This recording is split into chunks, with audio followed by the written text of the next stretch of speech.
말씀의 제목은 믿음과 행함이라는 말씀의 제목입니다.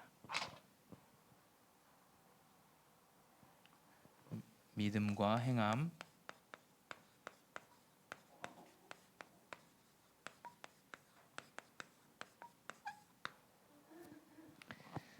야고보서 5장 13절에서 18절이죠. 많은 사람들은 이 야고보서를 이야기할 때 행위, 행함, 믿는 자는 행해야 된다, 이런 기준으로 이제 이야기합니다. 모든 종교들이 다 행위를 이야기해요. 행위를 이야기하는데 어떤 믿음에서 우러난 행위보다도 좀 그것으로 이제 구원을 받고 해답을 얻는다라고 이야기하는 행함을 많이 이야기합니다. 근데 우리 랩런트들은 믿음의 행함이 되어줘야 돼. 믿음의 행함.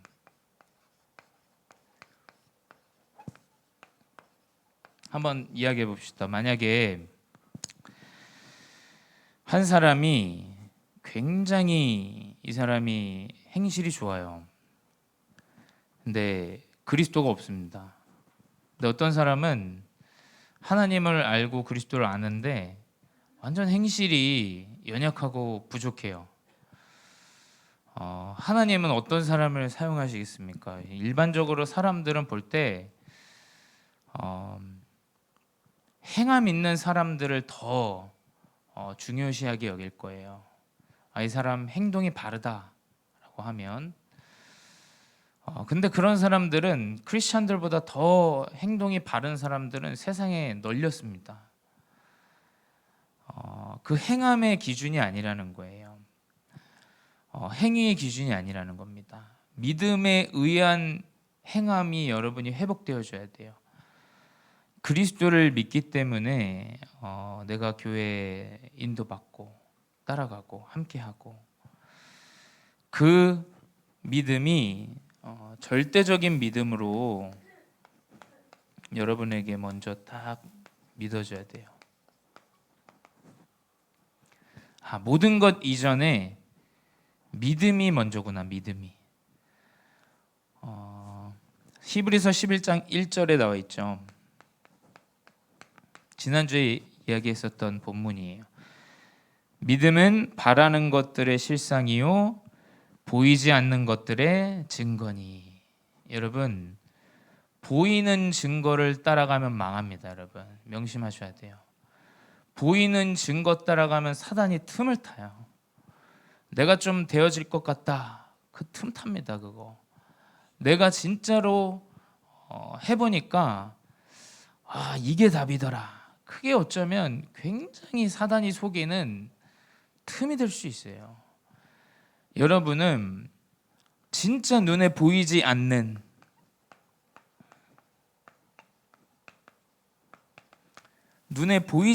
증거를 딱 붙잡아야 돼요.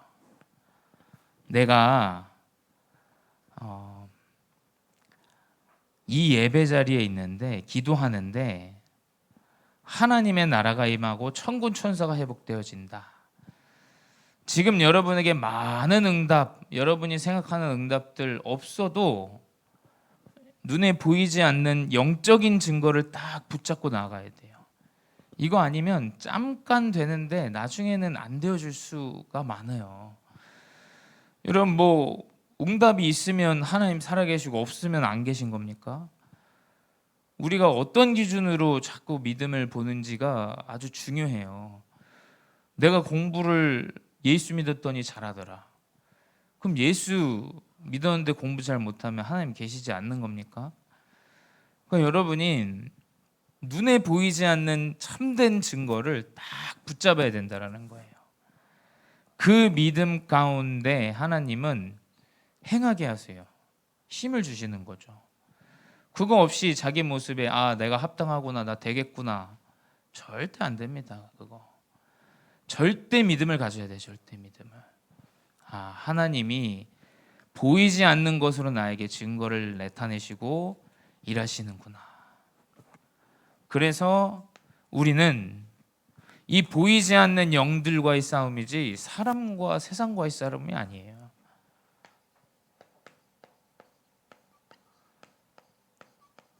절대 우리 렘넌트들이 이걸 놓치지 말아야 됩니다. 하나님이 나를 전도자로 부르셨다. 여러분이 좀 창피하고 좀 문제가 다가올 수도 있는데 전도자의 사명을 깨닫는 여정이에요. 어떤 사명이냐? 전도자의 사명은 한 사람의 영혼과 여러분의 현장을 위한 사명을 하나님은 여러분에게 다 허락하십니다. 전도자의 여정이지 여러분이 뭐 다른 여정이 아닙니다. 이 사명이 있어야 돼요.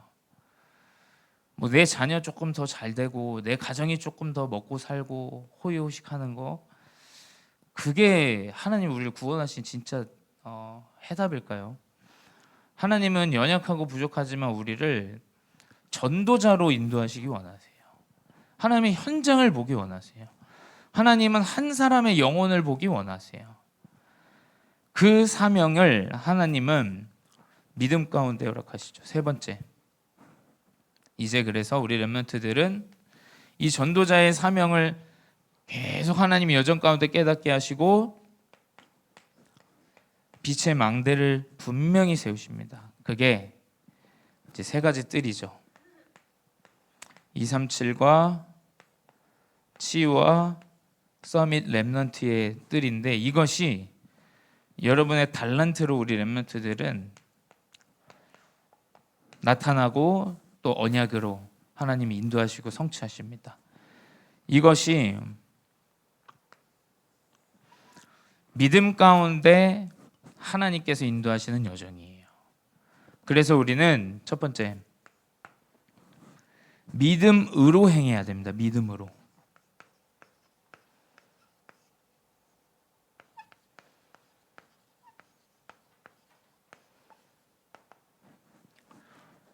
어떤 믿음이냐? 그 믿음은 야고보서 1장에 쭉 기록되어져 있어요. 1장 2절에 먼저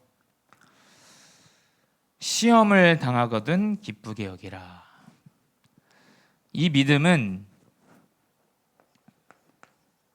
이상하게 시험을 당하면 기쁘게 여기라고 말합니다. 3절에 왜냐? 이 믿음의 시련은 인내를 갖추게 한다, 만들어낸다, 이렇게 기록되어져 있어요. 시험을 당하거든 기쁘게 여기라. 왜냐? 하나님은 그 시험을 통해서 우리를 인내케 하시고 인내하는 능력을 갖추게 하세요. 그래서 인내는 온전히 이루라. 이는 너희로 온전하고 구비하여 조금도 부족함이 없게 하리라. 하나님은 이 인내를 통해서 부족함 없는 렘넌트로 인도하세요. 이 믿음을 딱 언약으로 붙잡아야 됩니다. 그리고 어떤 믿음으로 행해야 되냐? 지혜가 부족하거든 꾸짖지 아니하시고 후히 주시는 하나님께 구해라. 우리의 믿음은 지혜를 주시는 하나님께 우리에게 지혜를 달라고 하나님께 간구하는. 사람은 여러분 허물 보면서 꾸짖어요. 사람은 여러분 많은 이야기 해서 사실은 여러분 흉을 보지, 사람들은 꾸짖습니다. 꾸짖고 욕하고. 근데 하나님은 꾸짖지 아니하시고 후히 주시는 그러한 능력의 하나님을 알아야 돼요. 지혜를 누가 주시는지를 아셔야 됩니다. 하나님께 구하세요. 하나님께. 세 번째, 낮은 자와 부한 자.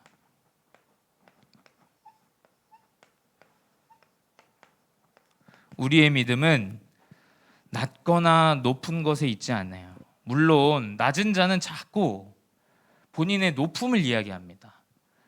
높은 자는 이상하게 자기의 낮음을 이야기해요. 다 가진 사람은 자꾸 스스로를 낮춥니다. 근데 아무것도 가지지 못한 텅텅 빈 사람은 자존심만 세가지고 없는데도 있는 척하고 살아가요. 근데 그것도 중요한 게 아니다.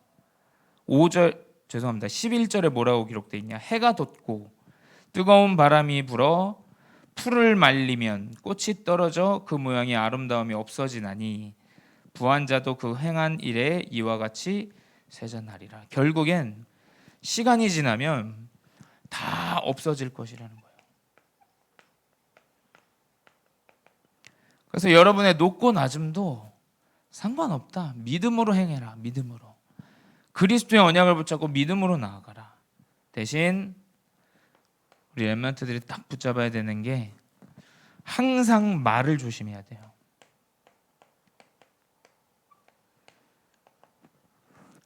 말을 아끼는 게 오히려 더 낫습니다. 목사님이 몇 번 얘기 드렸는데 목사님이 맞다고 생각하는 그 행동에 대해서 목사님 유학 중에 목사님 이제 막 그 렘넌트를 막 한번 꾸짖은 적이 있어요. 근데 그 친구에게 큰 상처가 가정과 가문에 있었어요.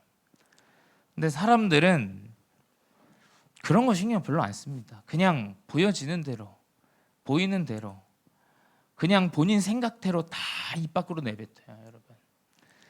목사님이 그 실수를 하고 나서 맞다, 내가 목사님도 화가 안 날 사람이 아니에요. 화가 나고 짜증도 나고 해요. 근데 그때마다 그냥 말을 좀 아껴야겠다, 말을 하지 말아야겠다라는 생각들을 많이 하게 돼요. 그래서 야고보서 3장 4절에 기록되어 있죠. 크고 광풍에 밀려가는 것들을 지극히 작은 키로서 사공의 뜻대로 운행한다. 배가 아주 크지만 배는 운전할 때 아주 작은 키로 사공이 그 배를 사용하고 운전해 나가요. 그만큼 혀는 중요한 겁니다. 야고보서 3장 6절에 혀는 곧 불이요 불의의 세계라. 혀는 우리 주체기 중에서 온몸을 더럽히고 삶의 수레바퀴를 불사르나니 그 사는 것이 지옥불에서 나느니라. 결국 혀는 불과 같다.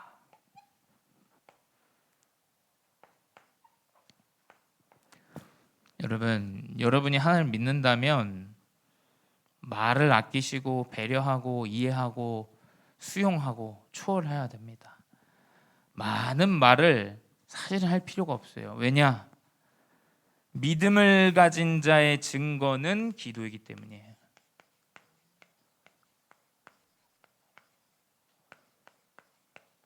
기도하는 자는 많은 말을 하진 않습니다. 왜냐? 분명히 하나님의 계획과 뜻이 있기 때문에. 하나님은 믿는 자에게 이 기도의 능력을 주세요. 기도할 때 하나님 시공간 초월하시고 하나님의 인도 따라 역사하신다. 그 믿음의 증거가 기도예요. 그래서 믿는 자는 기도합니다. 믿는 자는 예배해요. 왜냐? 하나님이 분명히 나의 기도를 들으시고 역사하실 걸 알기 때문이죠. 첫 번째, 믿음의 증거 기도는 여러분이 만약에 고난을 당했다. 야고보서 5장 13절에 나와 있죠. 너희 중에 고난당한 자가 있느냐? 그는 기도할 것이요. 고난당한 자는 기도 속으로 들어가시기 바래요. 나에게 큰 어려움이 왔다. 많은 말 할 필요 없고 하나님의 언약을 붙잡고 기도하세요. 기도. 즐거워하는 자. 즐거워하는 자는 찬양할지어다. 찬양은 곡조 있는 기도예요. 감사하고 즐거운 것이 있다면 하나님께 영광 돌리는 찬양을 우리가 기도로서 돌려드리죠. 또 병든 자들, 나에게 질병이 있다. 병든 자는 장로들에게 이를 구하고 청하고 그들은 주의 이름으로 기름을 바르며 그를 위하여 기도할지니라. 장로들과 함께 그리스도의 언약 붙잡고 기도하라는 거예요. 하나님은 야고보서를 통해서 계속해서 기도의 언약을 놓치지 않기 이야기합니다. 우리 렘넌트들이 목사님이 얘기하는 건 그저 와서 앉아 있는 걸 얘기하는 게 아니에요. 우리 잘못하면 신앙생활 그렇게 해요. 교인들 많습니다. 근데 대부분 앉았다 그냥 갑니다.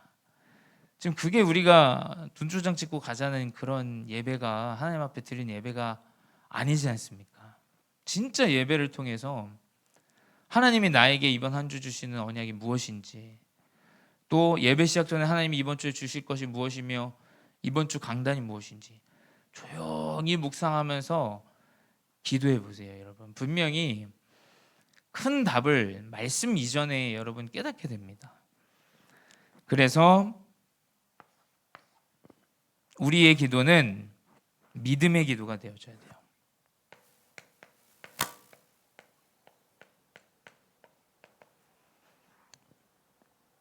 야고보서 5장 18절에 병든 자를 구원하시리니 주께서 그를 일으키시리라. 혹시 죄를 범하였을지라도 사하심을 받으리라.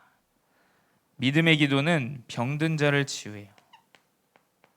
죄까지도 완전히 하나님께서 해결하시는 기도가 바로 믿음의 기도입니다. 그래서 여러분의 연약함, 부족함 상관없이 하나님은 기도하는 자에게 치유하시고 또 모든 죄를 사하시고 인도하시는 역사가 있어요.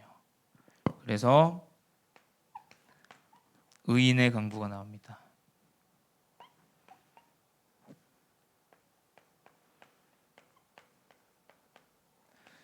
언약을 붙잡고 하나님의 자녀의 렘넌트의 기도는 역사하는 힘이 큼이라라고 되어 있어요.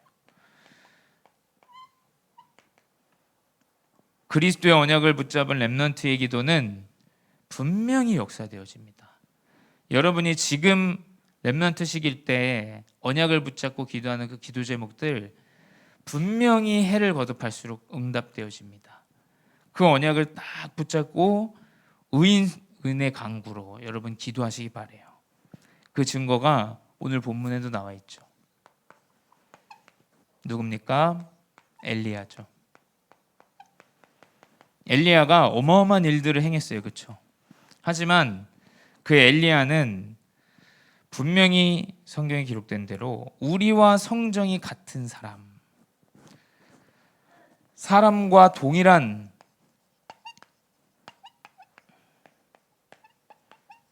뭡니까? 그 성품이나 그 성질과 본성이 인간과 똑같다라는 거예요. 우리와 다를 게 하나 없는 존재가 바로 엘리야예요. 엘리야에게 임한 역사가 여러분에게 임합니다. 여러분이 언약을 붙잡고 나가면 저 복음 없는 뭡니까? 우상 숭배하는 저 무당과 같은 자들, 분명히 하나님이 이 복음의 능력을 그들보다 더 크게 나타내세요. 하나님이 불도 붙지 않는 그 제단에 불을 엘리야를 통해서 붙이십니다. 그러한 능력이 여러분에게 나타나요. 동일한 역사가 여러분에게 분명히 나타납니다. 그래서 엘리야의 기도는 엘리야가 기도할 때 오늘 본문에도 나와 있지만 3년 6개월 동안 가뭄이 지속돼요. 그러다가 다시 기도하니까 비가 또 옵니다. 이 엘리야의 기도는 천지를 완전히 진동하는 그러한 기도였어요. 이 기도가 엘리야의 기도뿐만이 아니라 여러분의 기도도 마찬가지입니다. 여러분이 언약을 붙잡고 기도하는데 하나님께서는 천지를 다 사용하셔서 여러분의 여정을 인도하세요. 그래서 세 번째 뭐냐? 이 증거는 전도자로서 나타납니다. 그렇죠? 야고보서 5장 19장 20절에 진리를 떠난 자 돌아오게 하며 구원할 것이며 허다한 죄를 덮을 것이다. 전도자는 뭐냐? 진리를 떠난 자를 돌아오게 하는 거예요. 하나님은 여러분에게 증거를 나타내실 건데 진리 떠난 자, 복음이 필요한 자를 돌아오게 하는, 그리고 감사한 것은 전도자를 통해서 그 많은 죄가 있지만 그 죄까지도 그리스도 이름으로 완전히 덮을 수 있는 전도자의 여정을 주십니다. 이것이 바로 전도자의 여정이에요. 죄를 덮습니다. 여러분, 다시 한번 말씀드리지만 너무 옳고 그름 따질 필요 없어요. 여러분, 너무 옳고 그름 따지면 여러분 누가 여기 남아 있겠습니까? 사실은 그렇죠. 아무도 남아 있을 수 없습니다.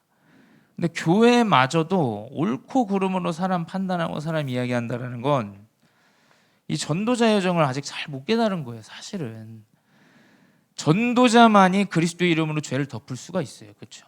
가려줄 수 있어요. 목회자의 연약함 가릴 수 있습니다. 중직자의 연약함 가려줄 수 있어요. 렘넌트의 연약함 우리 중직자분들과 우리 사역자들이 가려줘야죠. 그래서 올바른 전도자로 클 수 있도록 가야지 그 매번 잘못된 거 막 다 드러내가지고 속 뒤집히고 그냥 그게 어떻게 전도자의 여정이겠어요. 진짜 전도자는 뭐냐, 진리로 돌아오게 하는 거예요. 그리스도 이름 선포해서 그리스도가 생명이고 답이다, 진리로 돌아오게 하는 거 아닙니까? 그거 사단에게 붙잡혀 있던 영적인 문제 아니냐, 그리스도의 진리로 돌아오게 하는 거 아닙니까?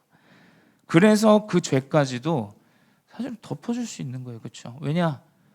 당연 필연 절대 그리스도 없어서 이 문제 왔고, 그리스도 필요한 것이고, 그리스도가 절대적으로 해답인 것이고, 그렇기 때문에 죄를 덮을 수 있는 거예요. 어마어마한 능력을 전도자에게 증거로 주셨어요. 그래서 여러분, 어떠한 현장에 가든지 여러분 전도자라는 사실 잊으면 안 돼요. 전도자로서 여러분 현장을 나아가시기 바래요. 그래서 결론은 무엇이냐? 믿음 안에 있는 자가 전도자예요.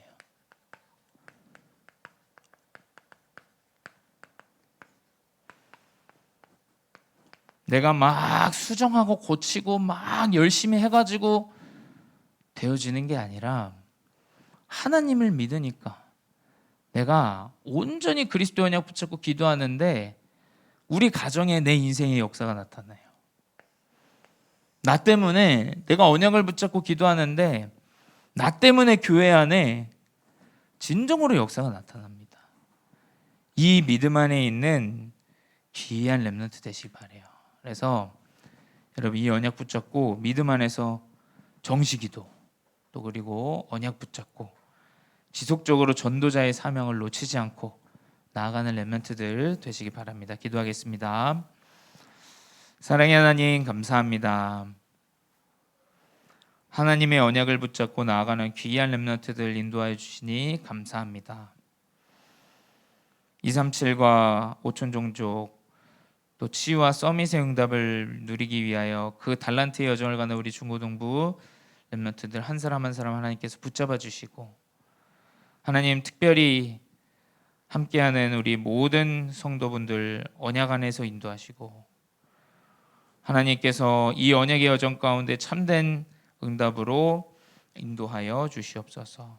절대로 넘어지지 않는 믿음을 우리 렘넌트들이 언약으로 붙잡게 하시고, 그리하여 전도자로서 현장을 살리고 치유하는 귀한 렘넌트들 되게 하여 주시옵소서.